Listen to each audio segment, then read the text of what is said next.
welcome to Real Talk with Mireya. If you haven't subscribed to this YouTube channel, what exactly is going on? What exactly is going on? The subscribe button is just below this video. All you need to do is click on it. Click. I bet you point. Click. This is click on it. You don't even have to use your whole five fingers. Just a click away. All right. So if you haven't subscribed to this YouTube channel, what are you waiting for? Kindly click on this YouTube channel, and I promise you, you will not regret doing that.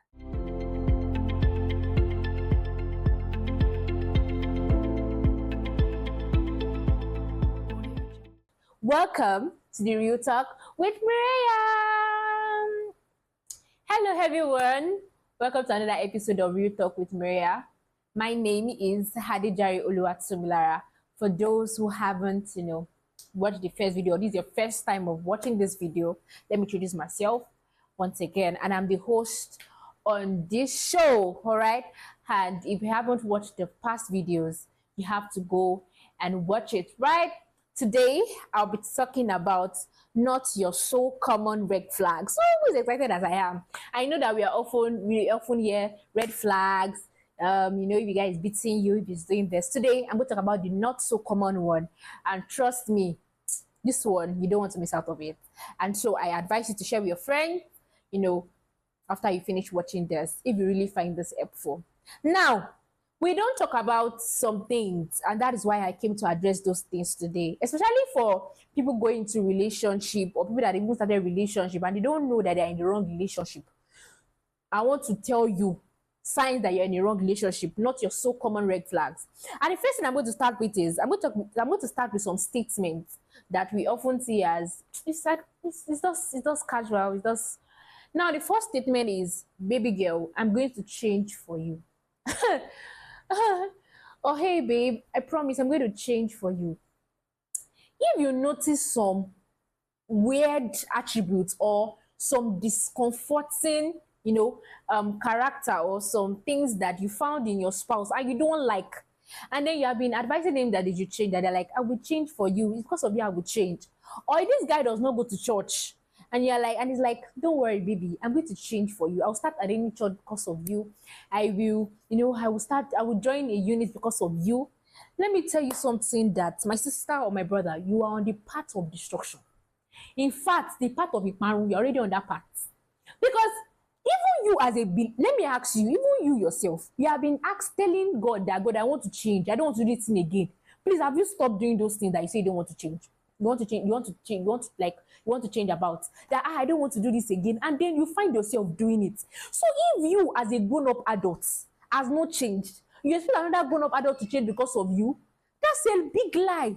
Nobody can change for anybody. Do you hear me what I said? Nobody can change. It's not diapers that you can change today, change tomorrow. See, a sheep will always become a sheep, and a goat will always become a goat. It cannot be in between. It can pretend and go to church. I'm telling you that when you get married, finish, this guy will not go to church again. In fact, maybe it's even on that Sunday morning that you tell you to go and prepare a bar for him. Or the lady will tell you that she's going for a party in Dubai. So nobody can change for you. These are not the so common red flags that we hear. Especially those things, this type of statement, I will change for you. It's not in the dictionary of any grown man. The only person that can change a man is God. Even a man that can change, it will take years. Let him first go and change, then he comes back for you. If it's that you're in a relationship and he wants to change the relationship because of you, he's going to do it because of you. And anything that you are doing because of somebody, it cannot last. Because it's like a pretense. And pretense it doesn't take long before the real you unveils. So nobody can change for you. That's number one thing I want you to know. No guy on earth can change for you. Hey mommy, don't worry. You said that it does shouted at me once. It will change. You will not shout again. Maybe you did not shout again, and the next time you shouted, that be more than the first time. I'm telling you that nobody can change for you. It's not possible. And then the number two statement is, when I get married to you, you will not have to do any work. I will take care of you. Hey. See, anybody that tells you that as a lady especially, that don't worry, when we get married, don't work, I will take care of you. Especially in this economy. My sister, in fact, that's just the guy. let me just tell you one thing. The guy is just insecure about your achievements in life. Trust me, the guy is afraid that if he get married to you and you start working, you will have more than him. So that's one of the things, that's one of the signs that you know this guy is not meant for you, is that he wants you not to work after marriage. See, if a guy is saying that you should stop your job when you get married to take care of his children, I'm telling you, my sister, that relationship, it can, in fact, that marriage, in fact, it takes the grace of God for you to work very well. Because if a guy asks you to drop all your degrees, I understand the fact that he can say for a little time. When you say that forever and ever, like still your, even when your children are already grown up, there's an aspect of you saying that okay, you want to sacrifice your work for now when you give birth. That for you to sacrifice your work forever, and that's leaving your purpose, your degree, your achievements in life, your career, because of marriage. And that's very sad. So any guy that tells you and say, after when you get married to you, you're not going to do anything, you're just going to sit down at home and take care of my children, even if they are in university, you still be taking care of them. That guy is not meant for you. It's not meant for you at all. Then number 3 is the guy telling you that God said that you are his wife, or they say that God said that you are husband and nothing can change about it. If you cannot, in fact, I want to even ask this question. If you claim that somebody is your wife and the person that she heard that you are not her husband, and you're like, I know, you know what God said, you don't know that you have a problem.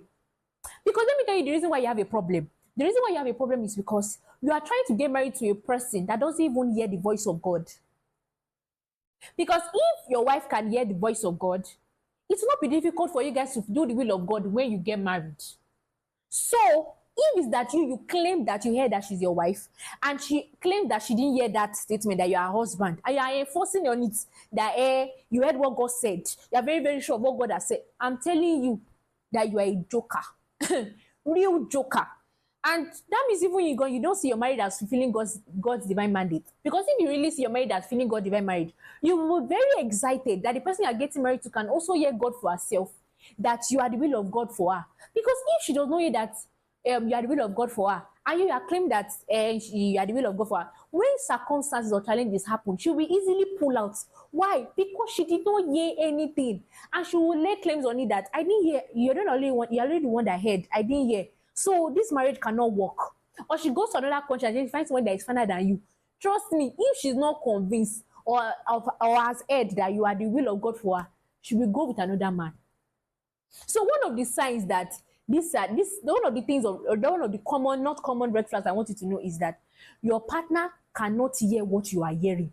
Is a sign that that marriage cannot go far. Because if you are trying to do A, she's going to try to do B. Because why? Someone person did not hear that this person is fit for this person in this marriage. So statement like that, you must avoid it.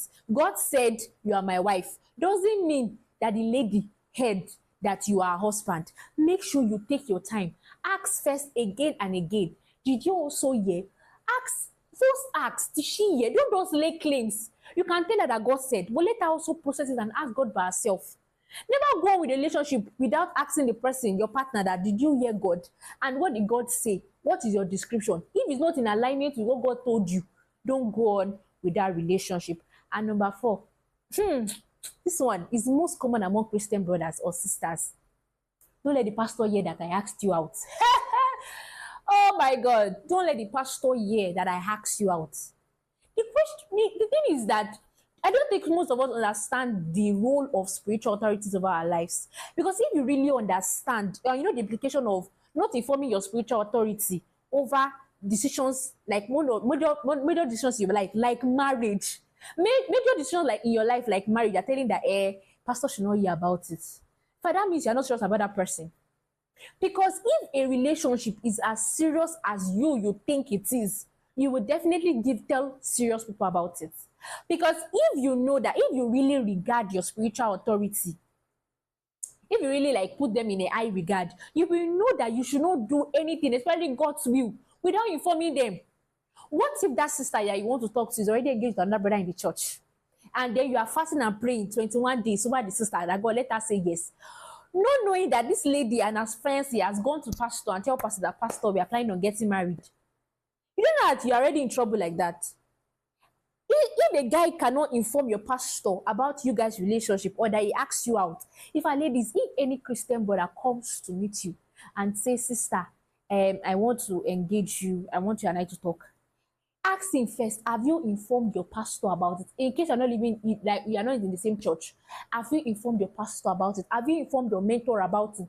I will still get to that point. Have you informed your pastor about it? Or if you are in the same church, have you informed pastor about it? If you are not informed pastor about it, my sister, you are in a wrong. In fact, you are about to enter a relationship that for your entire life is just like the worst. It's just like you are entering into a pit that before you will come out, it's going to take time. So make sure you inform spiritual authorities. If this guy or this lady has not informed spiritual authorities about your relationship, then that relationship cannot go very far. Because you don't know the secret that person is hiding. You don't even know the family. You don't know the causes that is attached to the person. Your pastor knows the person more than you do, because the person will often come and tell pastors that this is what I have done, this is what I have not done. And if you don't go and inform your pastor about it, I'm not saying that your pastor will choose for you who you should marry. No, I'm saying that you must inform your pastor, your spiritual authority, that, sir, this is what I want to do, this person I want to engage with, because they can see what you are not seeing. But if you claim that this and I don't need to inform the pastor about it. So I'm saying this as a sister to a sister and a sister to a brother, right? Make sure that your partner asks his or her spiritual authority first before you proceed on that relationship. Let them give you a blessing first. Let them ask you questions. Let them get involved, because they know what is best for you and they can see what you guys cannot see. Another thing I want to say is that one of the signs that you know this person is never meant for you at all is that it's telling you that after marriage, you have to take care of your kids, abandon your dreams. And understand the fact of you saying that you want to sacrifice, right? I have no issue with sacrificing. I have no issue with that. That you want to sacrifice for a little while to make sure your kids grow up, grow up a bit.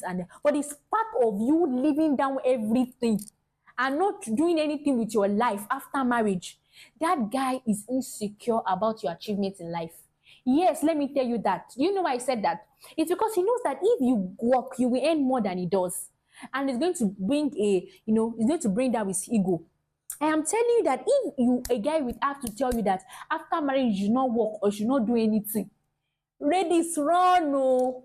Run, no. Trust me, this guy, in fact, this guy will make you, in fact, it will make you lose your value, your worth. You even lose yourself in the process. Why? Because you're not doing that which makes you fulfilled.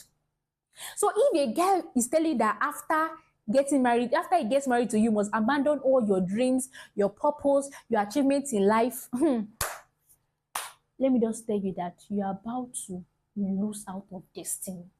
So you make sure you run away from that type of relationship. It's not a relationship that is meant for you. In fact, that's a toxic relationship. Toxic relationship does not have to be when somebody is beating you. It has to be somebody killing your dreams, your ambitions, your purpose in life. That's one of the things of toxic. We often talk about toxic, somebody beating you. One of the signs of a toxic relationship is that the person is oppressing you, making you not become all that God wants you to become or fulfill destiny in life. Another statement is, if you don't sleep with me now, I will leave you and you'll not find any other person to marry you. That's a big lie. If a guy is not faithful before marriage, he will never be faithful after marriage. Yes, you can be saying I'm a liar. It's the truth. If a guy can sleep with you now, let me tell you something. If a guy claims to love you, Abi, and he wants to sleep with you first, let me tell you something. You're not the first lady he's sleeping with, or you're not the first. You are among the ladies he's sleeping with. That's the truth. Because a normal healthy relationship, the first thing a guy will first ask for is not about yours. It's not about sex. It's about how we can contribute and even fuel the love that he has for you. So if what is asking first in a relationship is that, can we have sex? Every time sex, you don't talk, you don't do anything. In fact, you are in a useless relationship. I'm telling you that if the guy will say that, let me marry you, let's propose, let's do this. I'm telling you that that marriage cannot last. Because how you will know if a guy can keep himself before marriage, after marriage, is that he can keep himself before marriage. Because you will not always be at home, my sister. He that he cannot keep himself when you are still single together, you have not married. How do you think that he can still keep that himself after you get married? It's a lie. Oh. So make sure you run from that type of lie.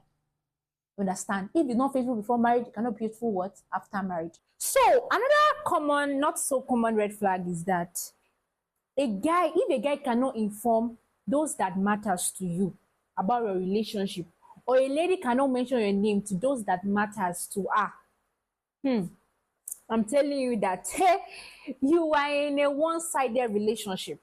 Because for a lady, if a guy cannot tell those that matter to you about your relationship, that means he doesn't care about you. Yes, because if a guy really like, if you really matter to a guy, he will definitely tell those that matter to you about your relationship or about his love for you. If a lady really, if you really matter to a lady, she will definitely inform those that matter around her about you. Let me tell you something. If a girl cannot mention your name to her parents, to her friends, to her family members, and she claims to love you, it's a lie. Oh. And if a guy do not tell his friends or his family members or his mentor or his spiritual, even if that's if he has one, about you, hey, my sister, you are in a wrong relationship. Because if it's a healthy relationship, you will definitely not be stressed about it. With my husband, my boyfriend and I, we just want to like to be secretive. We don't want to inform people about our relationship. We like to be going our way. I pity you. If a guys, one of the things that guys, paralytic guys does to ladies, vulnerable ladies, is that they first take around their systems. They first take out their systems, their safe place, their backbones around them, so that they can maltreat them and do them anyhow. If you are claiming that nobody talk about us to ourselves, we just want to like talk to ourselves, we just want to like keep it to ourselves and everything. When it start beating you too, you will start keeping it to yourself because you will feel ashamed of opening up. Am I saying that don't open up when somebody is beating you up? I'm not saying that. But I'm telling you, if your relationship is a secret one, and you cannot, I know the fact that you guys don't like public space. I am not saying that you go and tell the public that you're in a relationship with. I'm saying that your friends, your family members, if they don't know about this relationship, your pastor, that relationship is very, in fact, is not good for you as a lady. Another type of red flag is, you know what, ma? He's a Muslim. I'm a Christian. Don't worry, he promised that I will serve God and then he will serve his own Allah. Or she promised that she will join me in the Christianity when we get married. Do you know what he just did? He just decided to raise a confused generation. And that's the truth.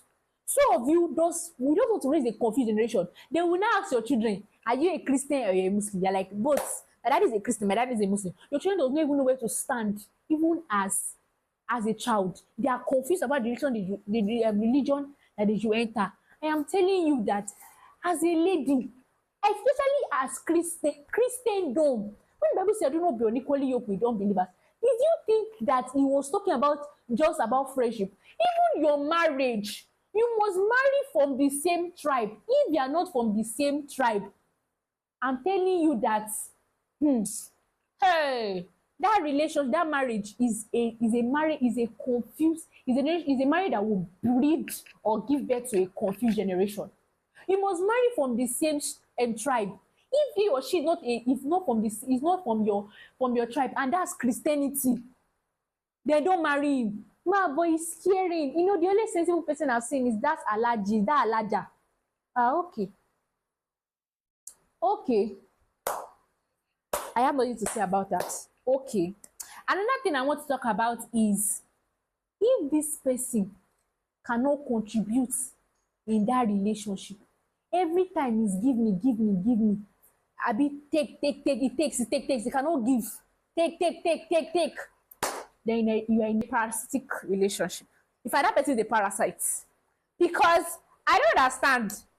You are in a relationship, you are giving. If it's not contributing, it's not doing anything. It's only does to take from you, take, and doesn't do anything. Then you are in a relationship with a parasite. That's the truth. It will suck you dry and leave you dry. You think I'm saying that? Am I saying that because somebody must have money for you in that relationship or something? I'm not saying that you must have all the money in the world, but at least you must give something. Recharge card. Normal call. Dem support her dream, support her kini, help her advertise her business. Help him advertise his business. Let me tell you something that you don't know. Somebody like me now, let me give myself as an example. When I was in under level, I met this guy, you know, and every time I contribute, I do this, I buy that. He does not do anything. Imagine, I'm like, what type of person is this? But I feel like, maybe he does not have. Then one day he withdrew a huge amount of money from his bank when we were going home. And we are going home to go and eat in my house. Yes, I was not, it's me that I used to give, that I'm not smart.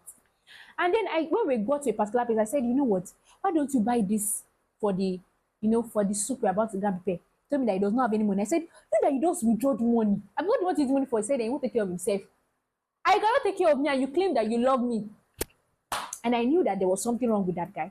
And then after like a month or 2 months, when I was even said that you even say yes to this guy, he told me, said, you know that when we get married, you pay the house bills, pay the children's school fees, take care of the house maintenance. When I don't understand.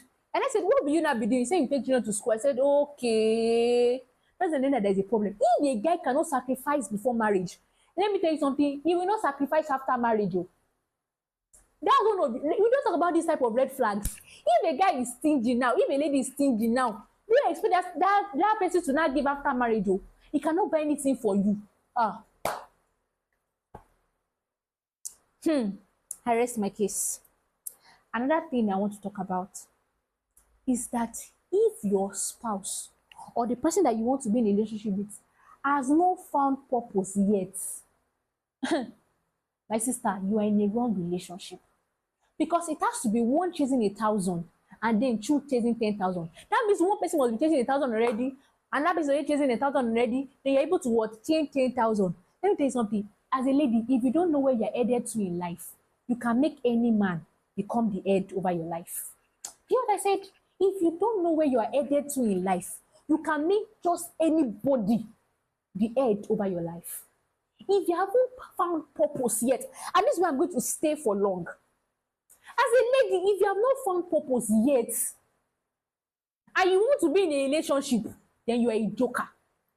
Yes, in as much as maybe your relationship does not fulfill destiny, but if you know that your marriage is going to fulfill something great in life and destiny, then you must first found purpose. I can never forget last year, I was asking God, I said, God, why is it that I am still single? And God said, you haven't found purpose yet. When you find purpose, you will find your man. And that's the truth. You that you have not found destiny, you want to marry someone that has found destiny. You don't know that you will destroy that person's destiny. Because the more the person is fueling his own destiny, you are the one bringing him down. Because you have not found your own yet. And that's what happened to the story of Adam and Eve. Eve had not found purpose yet. She was littering around, and he therefore had to give her a purpose. And that's in bringing down the man down. As a guy, if you ask the person that you claim that God said she's the one, is the one, she's the kinikan, and the person said, I haven't found my purpose yet in life, that's a clue for you not to pray about that relationship again. Just give up. As a lady, if a guy has not found, he does not know his vision and his mission for life and destiny, don't think of getting married to such person. Because there is only one thing that can keep a marriage fulfilled or even going. It's purpose. So it's not butterfly in your belly. Trust me, love will fade away in marriage. What stand is the purpose that the marriage is fulfilling. If the marriage is not, and you don't find purpose in marriage, you find purpose before marriage. That's the truth. If you cannot chase your 1,000 now, you know, that after marriage, when you give birth, you do everything. Now, let me tell you something now. Now, for somebody like me, I can't pray the way I used to pray in school back then. Why? Because I'm already at home, and then I'm doing house choices. I have to wake up early, do some certain things, and then the time I have, the luxury of time that I had when I was still alone, I cannot have that time again. I cannot decide that I don't want to cook this night, I don't want to pray. I have to think of what to cook, what to eat, this and that. Now that you are single, you cannot pray, you cannot go for meetings, you cannot organize ladies hangout. You not claim that when you give birth to children, you will not do it. They play my fans. If you cannot chase your 1,000 now, see, ladies, one of the signs that you are not ready for a relationship, let me tell you, that you have not found where you are going to in life. If you have not found it yet, when the Bible said, if they are finding it a wife, find it a good thing. Do you think the Bible is talking about does the beauty? Talking about the lady's destiny, her purpose in life. If she has found her purpose in life, and the man find that, that's a good thing. If she has not found her purpose, that's a bad thing. So guys, If you claim that you have found the bone of your bone and flesh of your flesh, I shall not fulfill destiny, I shall not even find where she's going to in life. Let her find it first too. Because you can see that you are going to Ikeja, and as she says that she's going to Ibadan, you guys are not heading the same way. So one of the signs that you know you guys are heading the same way is that your purpose are in alignment. But for you to even know your purpose in alignment is that first, you first what? Find purpose. Before you find man, find purpose. Before you find woman, find purpose. Right? Very, very important. In fact, I feel like this is the most important aim, or like the most important not so common red flags that we don't want to talk about. Find purpose first, right? And lastly, I'm going to talk about this.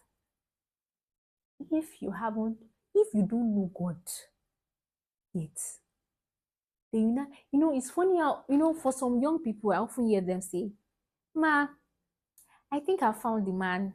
I think I found the woman. And then I ask them, when last has God spoken to you about where you should go or what you should do in a day? You cannot hear God on a normal sense. You cannot hear God on normally. You cannot hear God. You will not hear God concerning your relationship. Can you say you don't know where you're going to yet? See, the most important thing first, and you find God. I'm thinking that if you find God, you will find the man of your dreams. God has sons and daughters, but it's only those that has found him first that will enjoy that benefit.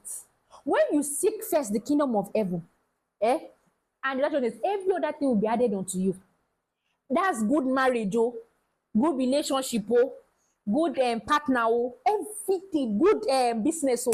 If the foundation of every good relationship is God, if God is not in a relationship, or your partner does not know God, I'm telling you that relationship is on a sinking ground. And when storms of life hit it, that relationship will not stand up. Don't think that because your husband is fine now, your wife is that want to keep your relationship. It's a lie. I have seen people, I'm telling you, people that started on a well good note, that marriage was beautiful, they were taking care of their wives, but because the devil, see, a home that is not strong is a home that the devil can just hit and it will fall. Have you ever seen houses that they're not a good foundation, and then flood comes, and then you start saying, what has carried our house in? It's because it's not built on a solid foundation. If your relationship is not built on a serious, or is not built on God, because let me tell you something, if a relationship is not built on God, nonsense can enter the relationship. That's why a guy will ask you for sex before marriage. That's why a guy will ask you to do so many things before marriage. That's why a guy will beat you before marriage. Why? Because he hasn't found God yet. And let me say this, even if a guy claims, this is a common regular, even if a guy claims that he knows God, he's anointed, and he does not have character, he does not bear the fruit of the Spirit is different from the gift of the Spirit. He can have the gift and not have the fruit. It's not a good sign that he's a good man. Trust me. He can be speaking in tongues, blah, blah, blah. Bible said, if I speak in tongues, everything, I don't have love, everything is a waste. If a guy does not have character, a lady does not have character and she's speaking in tongues, that's a big red flag. A very big red flag. He talks to you anyhow, verbal abuse, insults you, do anything. My sister, that one has not found God yet. Let him go and give. In fact, that one fainted at the cross. He didn't die. He fainted at the cross. He didn't die at the cross. You understand what I said? And that now, as I was saying, I said the foundation of every relationship is God. If God is not the foundation of that relationship that you're in now, I'm not advising you to break it, but I'm telling you that it cannot last. Let the foundation of your relationship, of your marriage, be laid in the hands of God first. Or else, if flood comes, if storm comes, it's going to definitely fade away. So, this brings me to the end of Not Your So Common Red Flags. And if you want me to tell you more, drop a comment in the comment section, and I will definitely maybe consider it or talk about it in any of the next episode. Thank you all for watching this video. Subscribe, like, and share with your friends. Bye.